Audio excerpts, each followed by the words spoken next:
Hey everyone, welcome back to the channel. If your iPhone seems stuck on Do Not Disturb and you just can't turn it off, don't worry. In this video, I'll show you exactly how to fix it in just a few quick steps. Let's jump right into it. First, let's check the easiest place. Swipe down from the top right corner to open the control center. Look for the crescent moon icon.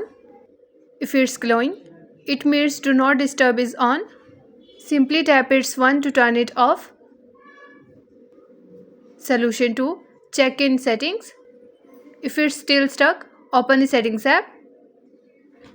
Scroll down and tap on focus option. Here tap on Do Not Disturb. While you are here, check if you have any schedule set up under a set schedule. If there's one, turn it off so Do Not Disturb keep turning on automatically. After that, tap on Delete Schedule. Now again tap on Delete Schedule to confirm. And that's it. You have successfully fixed Do Not Disturb issue on your iPhone.